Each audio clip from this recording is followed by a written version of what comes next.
At the moment, as we speak, the lawyers for the Home Office are putting forward the case to the Supreme Court that sending people to Rwanda is perfectly safe, that Rwanda can be treated to act humanely towards any asylum seeker. This is quite apart from the asylum seekers or the refugees that they killed in 2018 that the representative didn't know anything about, that the High Commissioner, that the ambassador for Rwanda didn't know anything about, and thought the problem of shooting refugees was in 2012.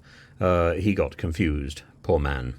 But he said that there was a perfectly good and clear and transparent investigation. If there was, it's certainly not been published, and the details haven't been shared with anybody. And we initially thought there were 12 refugees who were killed. There was one killed later, so there were 13 in all. There's stories of refugees being abused, of not being given food, and these 13 who were killed were simply marching to the UN to try and demand more food, because the UN apparently had restricted the food that it was granting to Rwanda to give to the refugees that Rwanda was caring for. And at the same time, the ambassador was laughing over kidnapping, and if people fall on the wrong side of the rulers of Rwanda, well, then that's what they expect to receive, and he seemed to find that quite entertaining. So on June the 22nd, the European Court of Human Rights stopped the first flight out to Rwanda. This is something that had been arranged by Priti Patel and then taken over by Suella Braverman. Suella Braverman, of course, has the advantage that she dreams about this.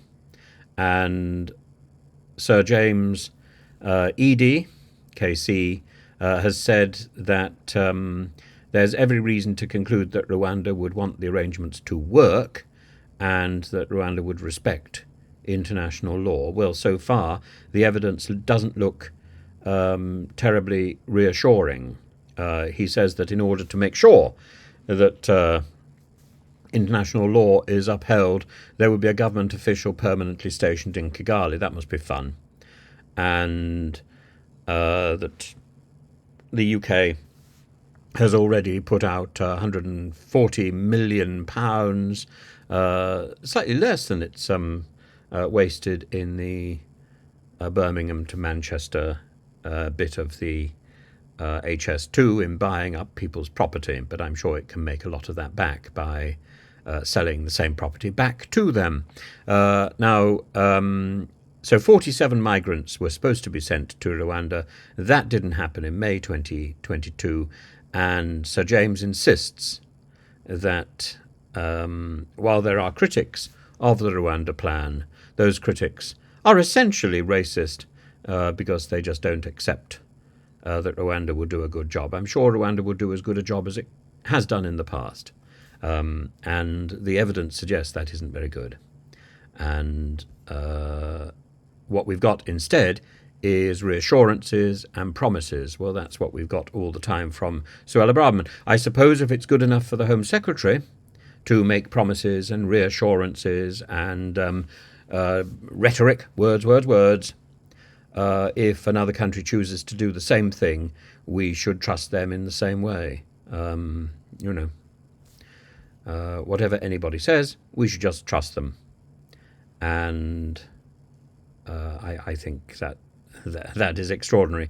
The lawyers for the 10 migrants who have resisted the plan will begin their submissions next week.